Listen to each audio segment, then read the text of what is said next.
tout, je voudrais très simplement vous dire ma sympathie profonde pour l'Afrique, pour le peuple africain. Héritage sans doute de mon passé à l'Institut Pasteur qui m'a amené sur le continent de façon assez fréquente.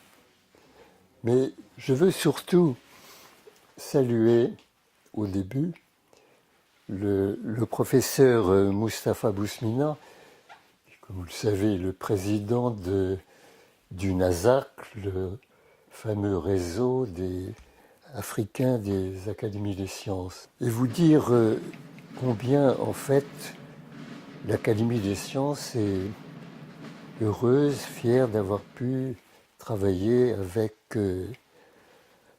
les membres de ce réseau. Le NASAC, ce réseau, est un atout pour l'Afrique.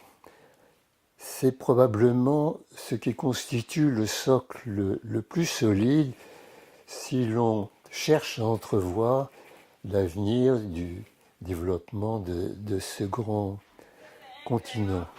Jeune, la jeunesse si importante, laquelle justement est avide, à juste titre, de jouer son rôle dans le monde d'aujourd'hui et de demain.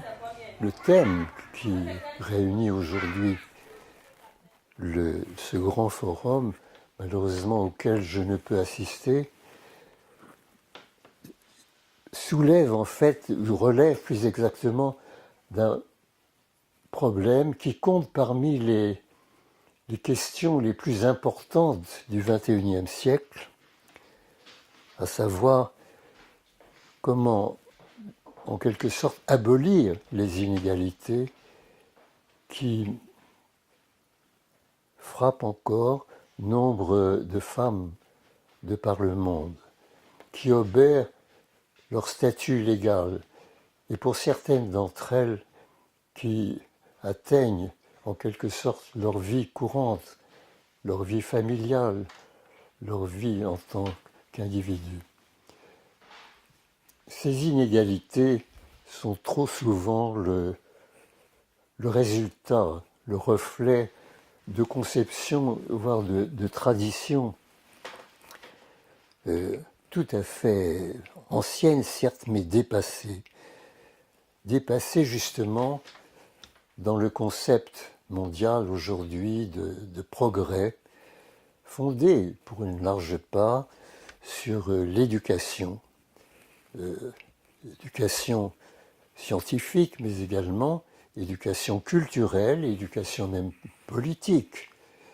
Je pense, pour ma part, que abolir justement ces inégalités, revenir sur un statut légal qui leur donne exactement les pouvoirs nécessaires, c'est une question aujourd'hui dans le cadre de la modernité, mais sur un plan même universel.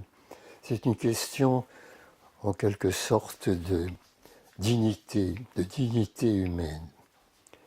Il y a des pays dans lesquels ces progrès sont déjà fortement, comment dirais-je, instaurés, entamés, mais il y en a d'autres dans lesquels il reste beaucoup à faire, pas seulement en Afrique, bien sûr, et c'est la raison pour laquelle cette solidarité que l'on sent justement parmi les participants du colloque de Dar es Salaam est absolument capitale et importante, et on peut vraiment espérer qu'elle s'inscrira dans les recommandations et, si possible, dans les décisions qui vont, nous l'espérons, survenir après ce très grand colloque.